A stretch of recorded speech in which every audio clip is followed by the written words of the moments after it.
증거 불충분으로 승소.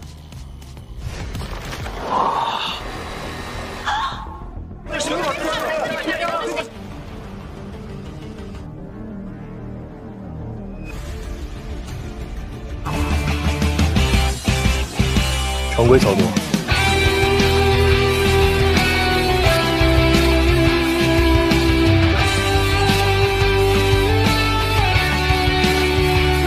Assalamualaikum warahmatullahi wabarakatuh. Masih bersama saya Zans, melanjutkan part sebelumnya dari film The Player, di mana sebelumnya usai Kang Hari dan tim memutus mata rantai kasus suap, Kang Hari dipertemukan dengan seseorang yang selama ini berada di balik Somin, yang mana ternyata itu adalah sang presiden.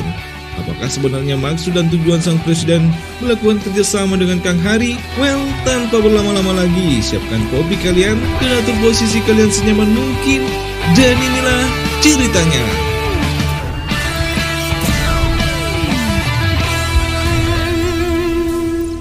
Melihat sang presiden, membuat Kang Hari cukup terkejut dan tidak menyangka orang yang berada di balik Somin adalah presiden. Di sana Presiden Choi kemudian menegaskan bahwa selama ini ia mengawasi pergerakan Kang Hari dan meyakini bahwa mereka mempunyai tujuan yang sama, menghabisi para mafia hukum dan menegakkan keadilan. Kang Hari sempat bingung karena sejatinya presiden adalah pemegang kekuasaan tertinggi yang dengan itu ia bisa melawan semua kejahatan. Namun sang presiden malah menegaskan jika posisinya itu malah justru membuatnya terjebak, di mana setiap perbuatan dan ucapannya memiliki tanggung jawab yang besar. Untuk itu, ia membutuhkan orang seperti Kang Hari yang bisa mewakilinya melawan kejahatan dengan kekuatan yang sama.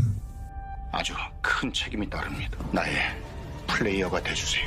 Bersamaan dengan itu, Jinwon saat itu mulai beraksi dengan mengawati pergerakan Wonjun. Sikap arogan lagi-lagi ditunjukkan Wonjun saat ia melihat motor pengantar ayam goreng berada di hadapannya. Hingga tak lama Jinwon datang dan berpura-pura menjadi teman Wonjun yang telah lama tidak bertemu. Tak lama Byungmin juga datang dan berhasil mengambil ponsel milik Wonjun. Sempat kesal dan memaki-maki Jinwon, namun Jinwon berbalik mengancam, membuat Wonjun saat itu juga menjadi ciut. Setelah mendapatkan ponsel Wonjun, tahap awal mereka mulai mencari bukti dengan ponsel dari Wonjun. Sementara di tempat berbeda, Jaksa Kuak mengirim mata-mata untuk mengawasi pergerakan Kang Hari dan didapati Kang Hari terlihat bersama dengan Somin. Untuk itu Jaksa Kuak menemui Somin dan mempertegas posisi Somin yang seorang lulusan hukum bisa saja terkena kasus karena kedekatannya dengan Kang Hari. Namun Somin berbalik mengancam untuk menuntutnya setelah Jaksa Kuak menemukan cukup bukti. Sementara Kang Hari dan yang lainnya saat itu tengah merencanakan pembuatan sebuah ornamen kuda Troya untuk melancarkan rencananya. Jae kemudian ditugaskan untuk menemui seniman bernama Jungho untuk membuat sebuah ornamen Troya yang besar. Sementara di tempat berbeda, Hyunmin membayar seorang kolektor seni lulusan sekolah seni London bernama Onna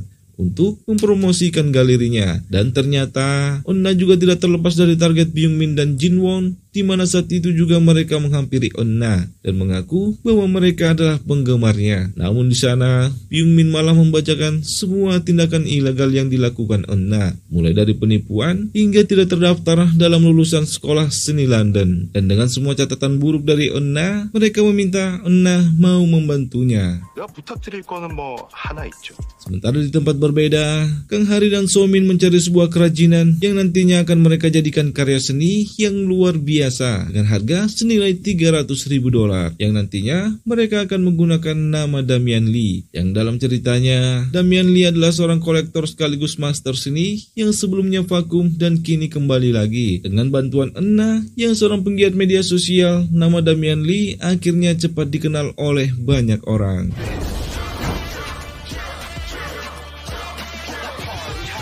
Singkatnya, Kang Hari yang menggunakan nama Damian Lee kemudian membuat sebuah pelelangan karya seni berupa vas bunga yang ia beri nama Penjara Bunga, tidak lain untuk menarik perhatian dari Hyunmin. Di sana dengan bantuan Enna, taktik tawar-menawar yang mereka mainkan berhasil membuat harganya melambung tinggi. Namun Jinwon sempat tergoda dengan terus menawar dengan harga yang lebih tinggi. Namun beruntung, seseorang akhirnya membeli dengan harga yang lebih tinggi. Dan itu akhirnya berhasil menarik perhatian dari Hyunmi. Tidak menunggu waktu yang lama, saat itu juga Kang Hari mendapat undangan dari Hyunmi untuk menghadiri pesta di galerinya. Di waktu yang bersamaan, patung kuda Troya yang dipesan Jae sebelumnya juga telah rampung, dan itu akan menjadikan karya seni Damian Lee selanjutnya. Kang Hari yang telah berada di galeri saat itu juga dihampiri oleh Hyunmi. Hyunmi yang tentunya bukanlah orang yang bodoh kemudian menggali informasi tentang Damian Lee yang adalah lulusan Akademi Nasional Inggris. Hyunmi yang sempat curiga kemudian mendatangkan salah satu temannya yang juga lulusan dari Akademi London yang bernama Jonathan. Kang Hari sempat khawatir penyamarannya akan terbongkar, namun ternyata Jonathan mengenali Damian Lee, yang mana sebelumnya Jin Won dan Park Hwang mendatangi Jonathan dan mengaku sebagai dari kepolisian yang saat itu tengah menyelidiki penyelundupan dana taktis menggunakan lukisan. Untuk itu, mereka meminta bantuan Jonathan. Mengetahui itu, Hyunmin akhirnya menepis keraguannya kepada Damian Lee. Langkah selanjutnya, Kang Hari mengaku kepada Hyunmi bahwa ia mengalami kendala dalam penyimpanan karya seninya, dan dengan senang hati, Hyunmi menawarkan bantuan penyimpanan karya tersebut yang ceritanya didatangkan langsung dari Amerika Serikat. Pertemuan mereka itu pun diketahui oleh jaksa Kwak yang membuatnya bertanya-tanya. 여기였구만. Keesokan harinya, Hyunmi yang menunggu kedatangan Kang Hari tiba-tiba didatangi oleh seseorang, sementara Kang Hari, Youngmin, dan Jin Won sedang dalam perjalanan menuju ke tempat penyimpanan Hyunmi. Hingga mereka pun tiba di sana, dan saat itu juga kuda Troya mereka dibawa ke dalam sebuah ruangan dengan sistem keamanan tingkat tinggi. Kang Hari pun dikejutkan, ternyata di sana juga terdapat lukisan yang satu lukisan itu bernilai 20 juta dolar. Hingga saat mereka telah keluar, Kang Hari pun dibuat terkejut ketika Hyunmi mengatakan jika ruangan itu memiliki sistem vakum otomatis, yang jika ruangan itu ditutup, maka udara di dalamnya akan dikosongkan. Hal itu pun membuat Kang Hari panik. Begitu juga dengan Byung-min dan Jin Won. Dan benar saja, Jae yang ternyata ditempatkan di dalam kuda Troya tersebut untuk mengambil semua lukisan mahal milik Hyunmi perlahan-lahan mulai kesulitan bernapas. Dan pada akhirnya, ia pun pingsan. Di tengah kepanikan mereka, Byung-min berusaha keras meretas ruangan keamanan tersebut untuk mengeluarkan Jae. Tepat saat itu, Kang Hari pun dikejutkan dengan keberadaan seniman Jung Ho di sana, di mana sebelumnya seniman Jung Ho telah membongkar penyamaran Kang Hari sebagai Damian Lee yang akan mencuri semua lukisan mahal milik Hyunmi. Dengan semua berita itu, Jung Ho meminta bayaran senilai 1 juta dolar. Kang Hari pun semakin dibuat tidak berkutik saat Hyunmi membawa mereka masuk ke dalam ruangan penyimpanan. Tidak hanya itu, Hyunmi juga ternyata telah memanggil jaksa Kwak untuk menangkap basah Kang Hari. Namun saat kuda Troya itu mereka buka, tidak ditemukan siapapun di dalamnya. Dan betapa terkejutnya Hyunmi melihat semua lukisannya telah diganti dengan lukisan yang sebelumnya ia gunakan membantu para petinggi melakukan suap. Yang mana sebelumnya Jin Won, Jae dan Byung-min telah melakukan penyamaran dan mengkopi semua lukisan aslinya. Takut kedoknya terbongkar, Hyunmi mencabut laporannya dan menyuruh jaksa Kwak dan para petugas untuk kembali. Namun tiba-tiba, lukisan itu keluar dari bingkainya dan muncullah semua catatan suap yang Hyunmi lakukan sebelumnya, lengkap dengan semua bukti-buktinya. Dan pada akhirnya, jaksa Kwak malah berbalik menangkap Hyunmi. Dan karena jaksa Kwak sangat ingin menangkap Kang Hari saat itu juga akan dibawa karena ia curiga Kang Hari juga terlibat. Namun tak lama seniman Jung Ho memberikan jaksa Kwak sebuah rekaman percakapannya dengan Hyunmi. Dan itu pada akhirnya membebaskan Kang Hari, yang mana semua itu telah direncanakan dengan sempurna oleh Kang Hari. Sementara Jae ternyata berhasil selamat setelah Byung-min berhasil meretas ruangan itu. Dan akhirnya misi mereka berjalan dengan sangat sempurna.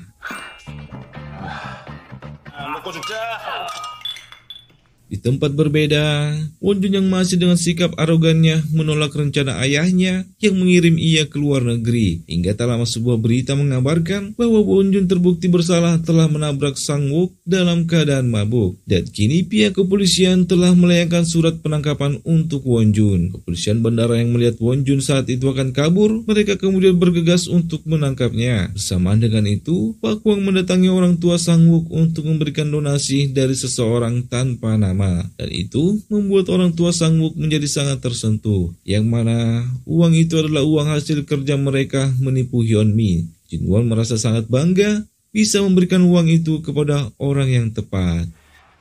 뿌듯해. 또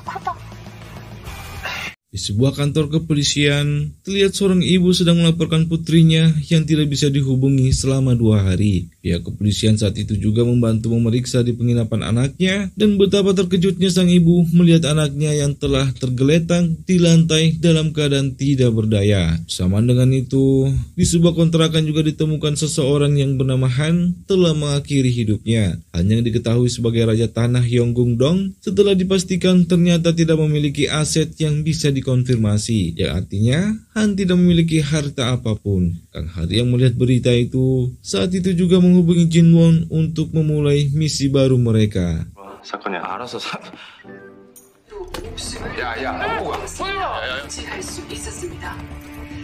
Sementara itu, sang ibu yang berhasil membawa anaknya ke rumah sakit, namun sang anak belum juga sadarkan diri. Sebelumnya, sang ibu mendapat sepucuk surat wasiat yang menyatakan sang anak menjadi korban penipuan real estate, membuat semua uangnya habis, ditambah rasa bersalahnya memilihnya untuk mengakhiri hidupnya. Presiden Choi yang juga mengetahui itu, memerintahkan Somin untuk menyelesaikan kasus itu bersama Kang Hari, karena jika mengandalkan kejaksaan, pasti akan membutuhkan waktu yang sangat lama. Ya, jaksa Kwak yang saat itu terlihat menangani kasus penipuan investasi itu memanggil agen perumahan dan pihak yang memberikan pinjaman. Namun dalam pengakuan mereka, yang mereka lakukan hanya berdasarkan kemauan dari pembeli, yang padahal kenyataannya di balik semua itu telah terjadi kerjasama hitam di antara mereka.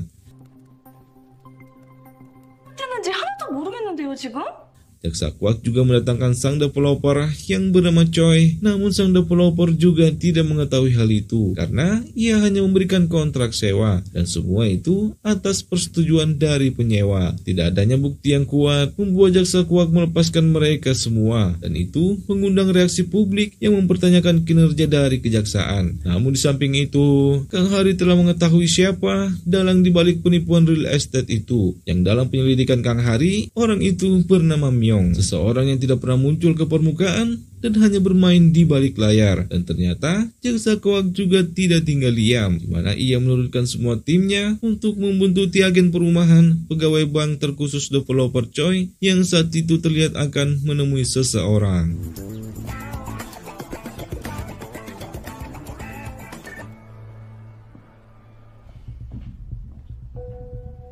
Entah sadar atau tidak, Pak Choi yang saat itu pergi ke tempat pemancingan ikan mendapat pengawasan dari anak buah dari Jaksa Kwak, yang mana Pak Choi ternyata menemui Kang Hari yang saat itu menyamar menjadi seorang developer yang bernama Kim yang ingin bertemu dengan Pak Myong untuk melakukan kerjasama. Bersamaan dengan itu, Jaksa Kwak yang tidak mendapat kabar dari anak buahnya yang ternyata telah dilumpuhkan oleh Jin Wong akhirnya pergi mencarinya. Namun saat itu Jae memanggil Jaksa Kwak, dan di sana ia akhirnya mengetahui bahwa orang di balik penipuan itu adalah seseorang yang bernama Pak Myong. Namun Jaksa Kwak malah menilai mereka telah melampaui batas, sehingga ia pun meminta tim bantuan untuk menangkap Kang Hari dan juga yang lainnya. Somin pada akhirnya angkat bicara, meminta Jaksa Kwak untuk saat ini mempercayai mereka. Tepat saat itu juga Kang Hari menelpon dan meminta Jaksa Kwak untuk mengikuti rencananya kali ini agar mereka bisa mengungkap siapa Pak Myong sebenarnya. Dan dengan berat hati, Jaksa Kwak akhirnya memberikan waktu Kang Hari selama 1 hari untuk bisa mengungkap identitas Pak Myong. Dan benar saja, saat itu juga Kang Hari akan dibawa oleh Pak Choi untuk bertemu dengan Pak Myong.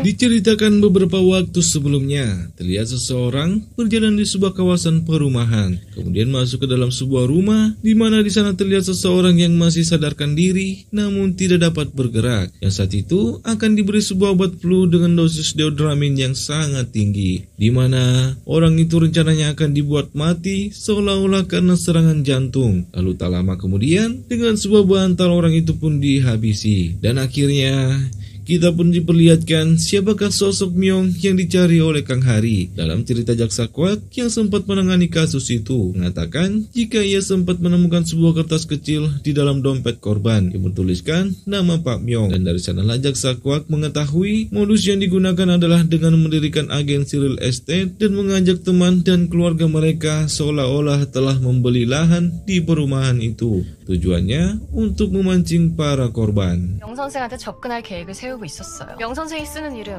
아직 4개나 더 있어요. Kembali kepada Kang Hari yang akan menemui Pak Myong, terlebih dahulu diminta untuk menunjukkan bagaimana cara kerja Kang Hari dalam menipu, memasarkan real estate-nya. Sesuai dugaan Kang Hari bahwa itu akan terjadi, Kang Hari pun ternyata telah menyiapkan semuanya dengan membawa Pak Choi menuju ke sebuah lokasi perumahan di Dojak Dong. Karena semua telah sesuai rencana, saat itu Jin Won akan menjadi pemilik real estate. So Min akan menjadi agen perumahan yang akan menawarkan rumah kepada Byung Min yang menjadi calon pembeli. Dan setelah sepakat, pembeli akan dibawa ke bank pribadi untuk melakukan pinjaman. Tujuannya agar tidak melibatkan bank lain dalam penipuan tersebut. Dan di sana mereka telah disambut Jae yang menjadi petugas bank. Hingga saat giliran Jin Won masuk sebagai developer, ia pun berhasil dilumpuhkan oleh anak buah dari Pak Choi dan kedok mereka semuanya pun akhirnya terbongkar. Yang mana sebelumnya Pak Choi telah mengetahui kerjasama mereka saat mereka mempersiapkan semuanya. Di tengah keadaan itu, jaksa kuat ikut dalam permainan Kang Hari dengan bertugas akan menangkap Kang Hari dan yang lainnya. Hal itu pun membuat Pak Choi menghubungi Pak Myong dan mengatakan bahwa Kang Hari ditangkap langsung oleh kejaksaan, membuatnya berpikir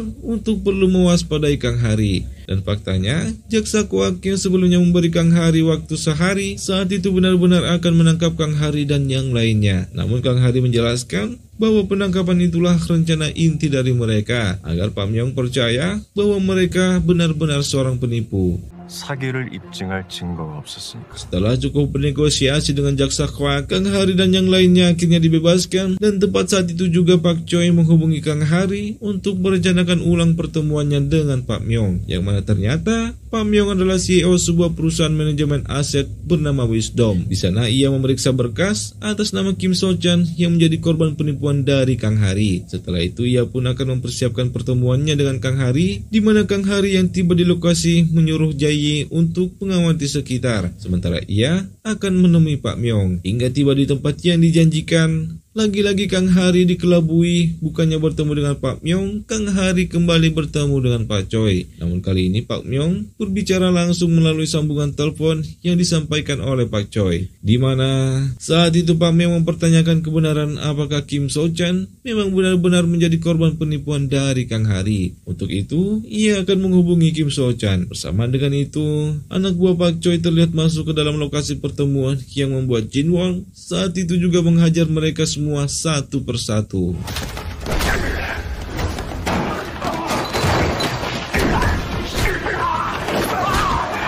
Sementara saat itu, jaksa kuat yang juga akhirnya tiba di sana kemudian mempertanyakan tentang Kim So-chan kepada Byung Min, di mana Byung Min meyakini bahwa itu adalah data palsu yang sebelumnya Kang Hari sendiri yang telah memberikannya kepada Byung Min. Namun dalam percakapan Pak Myong dan Kang Hari, Pak Myong mengatakan bahwa ia akan mendatangkan Kim So-chan di tempat itu. Tujuannya untuk melihat reaksi Kim So-chan saat melihat Kang Hari yang telah mengambil semua uangnya. Di saat Pak Myong yang berusaha untuk menyudutkan Kang Hari, tanpa ia duga seorang wanita masuk ke dalam ruangannya dan ternyata itu adalah So Min. 인사하셔야죠. 처음 뵙겠습니다. Keberadaan So Min di sana cukup mengejutkan Pak Myong, di mana sebelumnya Byung Min telah menyimpan sebuah virus malware di laptop yang sebelumnya anak buah Pak Myong mencuri file Kim So-han, dan dari situ akhirnya mereka bisa melacak keberadaan Pak Myong. Dengan semua itu, Kang Hari akhirnya membalikan keadaan. Namun, tak lama anak buah Pak Myong datang di lokasi pertemuan Kang Hari dengan membawa Kim So-han, orang yang terdaftar sebagai korban penipuan dari Kang Hari. Di sana Kim So-han dibekali senjata untuk membalas perbuatan Kang Hari kepadanya. Namun saat kepergian anak buah Pak Myong, jaksa kuat mengamankan Kim So-han. Sementara itu Kang Hari menyuruh Pak Myong untuk ikut bersama So Min. Begitu juga dengan Kang Hari yang akan pergi bersama dengan Pak Choi. Dalam perjalanannya, Kang Hari menawarkan kerjasama dengan mereka, karena kali ini nominal yang bisa mereka dapatkan lebih dari ratusan juta dolar. Alasan ia mengajak mereka untuk bekerja sama karena ia tidak ingin gagal, sebab ia telah mempertaruhkan uangnya senilai 50 juta dolar kepada seorang makelar, dan uang itu telah dibawa oleh So Min dan target mereka adalah mendapatkan lelang lahan di sebuah kota Sunseong. Namun di tengah perjalanan mereka, So Min mengajak Pak Myong untuk bekerja sama dengan mengkhianati Kang Hari dan menjadikan Kang Hari sebagai tumbal sang makelar. Namun faktanya, Pamyong lebih licik dari dugaan mereka, di mana saat itu anak buah Pamyong juga telah berada di sana dan menangkap Somin. Keadaan pun kembali berbalik dan Kang Hari dibawa ke sebuah tempat dan di sana Kang Hari akhirnya bisa melihat langsung sosok dari Pamyong. 아주 좋은 계획이었습니다.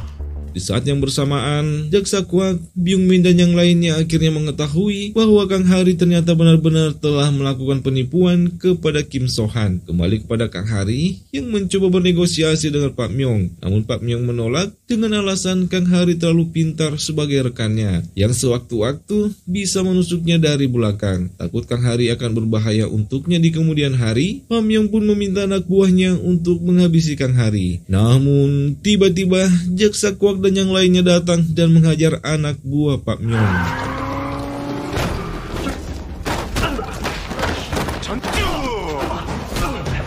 Namun yang mengejutkan, kedatangan Jaksa Kwak di sana ternyata untuk menangkap Kang Hari, di mana Jaksa Kwak sebelumnya mendapat laporan dari anak buahnya bahwa korban penipuan Kang Hari saat ini berjumlah 30 orang dan semua orang itu adalah real. Hal itu pun sontak membuat Somin dan rekan-rekan Kang Hari yang lainnya terkejut dan tidak menyangka Kang Hari bisa melakukan itu. Hingga saat Kang Hari akan ditangkap, saat itu Kang Hari menyandra Somin dan seketika itu kabur dari sana. 호진,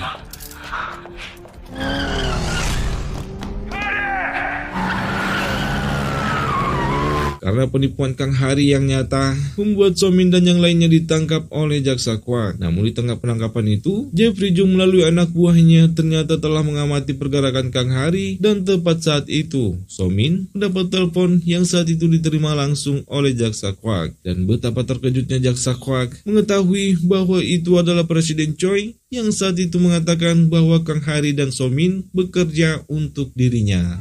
강아리 씨에서 일하시는 분들입니다. Dan pada akhirnya, Jaksa Kwak tidak jadi menangkap mereka. Namun hal itu tetap membuat Jaksa Kwak kesal, terlebih mengetahui bahwa pelelangan yang direncanakan Kang Hari juga ternyata benar adanya. Namun betapa terkejutnya Jaksa Kwak mengetahui bahwa orang yang menjadi makelar Kang Hari dalam pelelangan itu adalah Lee Dong-gil, 이동길. seorang Yakuza yang sejak 10 tahun lalu mulai memasuki bisnis-bisnis besar di Korea Selatan, yang terkenal dengan keberingasannya yang tidak akan membiarkan hidup orang-orang yang berani bersaing dalam bisnisnya. Dari keterangan para jaksa yang sempat menangani kasusnya, mereka sama sekali tidak pernah melihat wajahnya ataupun anak buahnya. Hingga tak lama, sebuah panggilan masuk yang mana ternyata itu adalah Kang Hari yang kini telah ditangkap dan disiksa oleh Lee Dong-gil.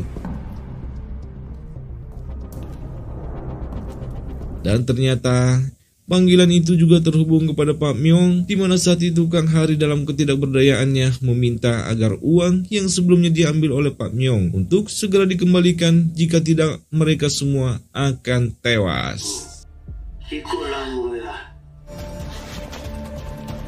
Keesokan harinya, Pak Myong mendapat telepon dari Lee Dong-gil menyuruhnya untuk datang di tempat yang telah ia persiapkan. Mengetahui itu adalah Lee Dong-gil membuat Pak Choi begitu sangat ketakutan. Hingga di malam harinya, mereka pun datang ke tempat yang telah dijanjikan. Didampingi anak buahnya, Pak Myong menemui Lee Dong-gil dan sempat melihat Kang Hari yang sudah tidak berdaya. Usai mendapatkan kembali uang 50 juta dolarnya, Lee Dong-gil kemudian mengajak Pak Myong untuk bekerja sama. Dan saat itu, untuk meyakinkan Lee Dong-gil, Pak Myong menceritakan semua penipuannya dan banyaknya hasil yang bisa ia dapatkan. Namun tiba-tiba, Kang Hari datang dengan santai, meyakinkan Pak Myong bahwa pengakuan Pak Myong telah ia rekam dan itu cukup untuk menjadi bukti. Dan ternyata semua itu adalah rencana dari Kang Hari, di mana ternyata sebelumnya Kang Hari telah menemui semua orang ataupun keluarga yang pernah menjadi korban penipuan dari Pak Myong dan mengajak mereka semua bekerja sama dengan berpura-pura menjadi korban penipuan dari Kang Hari, termasuk Kim So-han ternyata adalah kakak dari wanita yang sebelumnya akan mengakhiri hidupnya karena terlibat kasus penipuan yang dilakukan oleh Pak Myong. 김수찬 씨.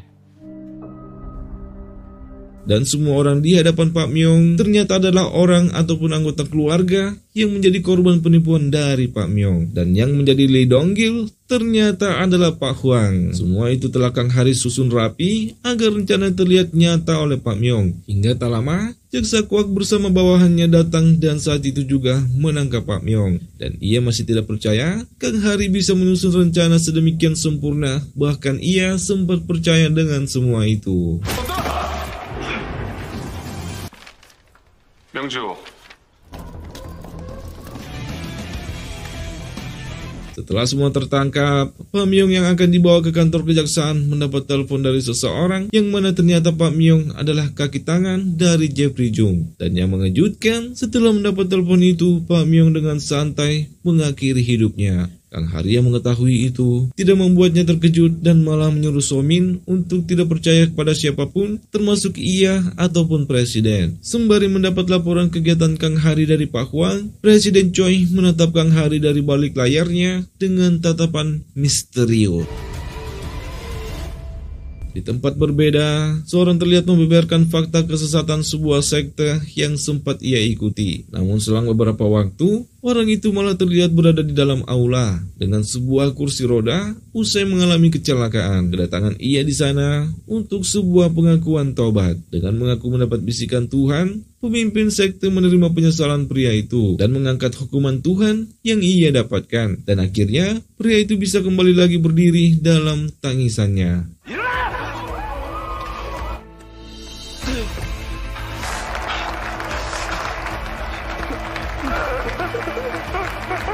Yang mana ternyata orang itu adalah orang suruhan pimpinan sekte yang ditugaskan untuk membuat cerita buruk tentang sekte, kemudian berpura-pura mengalami lumpuh lalu dengan membawa nama Tuhan, pimpinan sekte mengobati pria itu. Secara tidak langsung, itu membangun kepercayaan orang-orang kepada sekte Jinrigyo. Dan itu adalah misi Kang Hari dan tim kali ini, di mana diketahui pimpinan sekte bernama Im Sang-sik dan selama 20 tahun ini mendirikan sekte Jinrigyo. Sekte itu mulai banyak dikenal orang setelah banyaknya penjahat, perampok, dan penipu yang sadar karena inspirasi dari Ketua Im. Dalam penyelidikan Somin selama ini, Ketua Im menyuap pejabat dan petugas hukum untuk melancarkan misi mereka. Dan yang menarik, mendengar itu Kang Hari berpikir jika itu mungkin ada kaitannya dengan penjualan organ dalam manusia. Somin lanjut menjelaskan bahwa Ketua Im memilih wanita muda dari pengikutnya untuk dijadikan pengantin langit, yang padahal hanya untuk budak nafsunya. Dan tugas mereka kali ini adalah menemukan pengikut yang hilang, bukti kejahatan yang tidak bisa ditemukan oleh jaksa, serta dana taktis yang ia dapatkan dari pengikutnya. Mendengar itu, Kang Hari saat itu juga angkat bicara jika Ketua Im menjual surga, maka mereka akan menunjukkan neraka kepada Ketua Im. 그런 짓 하는 임교주한테 알려주자고. 진짜 지옥이 뭔지. Di mana saat itu, terlihat ketua sekte Im memasuki sebuah rumah yang di dalamnya begitu banyak orang yang ia kurung. Di sana ketua Im juga menyiksa seorang manajer bank yang sebelumnya berani mengkhianatinya. Tidak hanya itu, ketua Im juga mendatangkan orang yang sebelumnya ia bayar untuk membuat kesaksian palsu. Karena orang itu berniat membongkar kedok ketua Im, dan dari situ kita bisa melihat sebesar apa kekuatan dari ketua Im. 살아남는 놈 한 명만 용서하라. 과연 누가 용서받을까? Di tempat berbeda, Kang Hari dan yang lainnya mulai menjalankan misinya dengan menyamar menjadi pengusaha kaya raya. Masuk ke dalam sekte, di mana saat itu Ketua Im membawakan pidatonya yang menyuruh pengikutnya untuk menyisihkan 10% penghasilan mereka untuk Tuhan. Tidak tanggung-tanggung, saat itu Kang Hari menyumbang senilai $500.000 dan itu berhasil memancing ketua sekte untuk bertemu dengan Kang Hari. 정 회장님께서 기다리고 계십니다. Di sana, Kang Hari yang mengaku lulusan dari teologi Sprinetin memuji Ketua Im bahwa ia selama ini belum pernah melihat orang yang pandai dalam berkhotbah seperti Ketua Im. Tidak hanya itu, perkembangan kultus yang dibawa Ketua Im selama 20 tahun semakin berkembang tanpa mengalami kemunduran, membuatnya begitu sangat mengagumi Ketua Im dan ia berniat untuk menjadi pelayan dari Ketua Im. Mendengar kecerdasan Kang Hari, membuat ketua sekte Im akhirnya menerima Kang Hari. 더 봉사에 합류시키자고. 예, 기회를 주신 것만으로도 감사합니다. Di saat semua orang mulai menjalankan tugasnya masing-masing, Jinwon yang juga berada di sana malah bertemu dengan seorang wanita idaman. Sementara Ketua Im saat itu didatangi oleh mantan pengantin Tuhan yang telah hamil, dan Ketua Im dengan mengatasnamakan Tuhan untuk menebus dosa-dosanya. Wanita itu pun diminta untuk menjalani itu sendiri. Hingga tak lama saat wanita itu akan pulang, seseorang menyerangnya dan membawanya dengan sebuah mobil box. Hingga keesokan harinya, Sekte Jinrikyo akan melakukan tugas amal di sebuah panti jompo. Namun semua itu tentunya hanyalah kedok, di mana tujuan keberadaan mereka di sana hanyalah untuk merekrut pengikut yang saat itu dipimpin langsung oleh tangan kanan Ketua Im yang bernama Direktur Bai. Kang Hari yang sudah menjadi pelayan sekte sempat menemui seorang nenek dan mengajaknya berbicara. Sementara di kelas pengikut sekte yang baru, Jinwon malah tertidur saat memberi hormat kepada Ketua Im, dan saat itu juga dibangunkan oleh Mina, wanita yang saat itu didekati oleh Jinwon.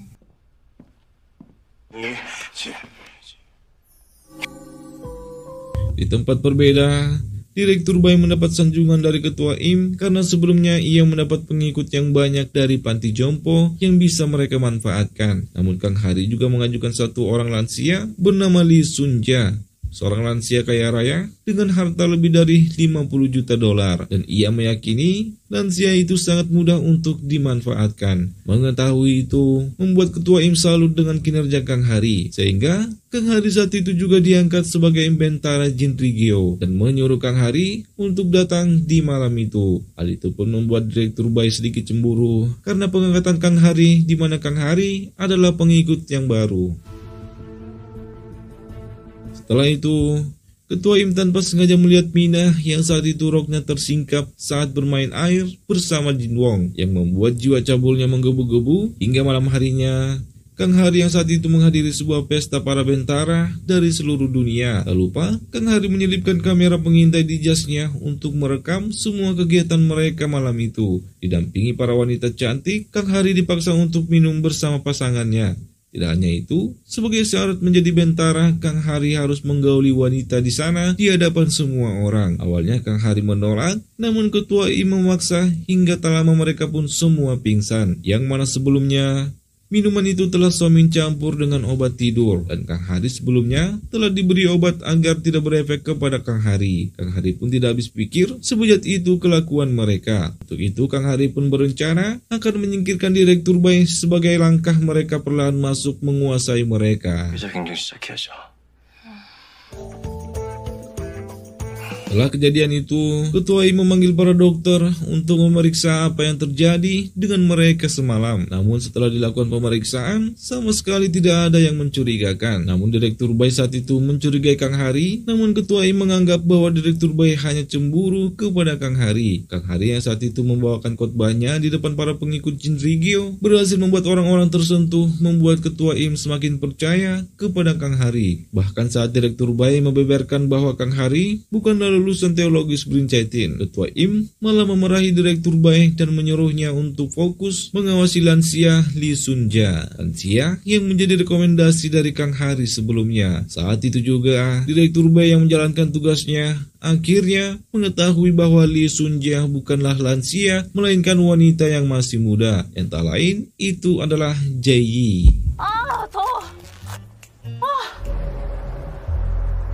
Malam itu, Jinwon yang berhasil mendapatkan hati Mina berencana akan mengajaknya berkencan. Hingga tak lama Kang Hari mendapat telepon dari Ketua Im yang menyuruhnya untuk segera datang dengan membawa lansia Lee Sunja bersamanya. Yang mana itu adalah permintaan dari Direktur Bai yang dengan percaya diri menuduh Kang Hari telah membohongi mereka dengan membawa lansia palsu, yang sebenarnya adalah wanita muda yang bertopeng. Kang Hari mencoba membela diri, membuat Direktur Bai saat itu juga akan membuktikannya di depan Ketua Im. Namun saat akan membuka topeng sang lansia, Direktur Bai pun dibuat terkejut melihat lansia itu adalah lansia asli.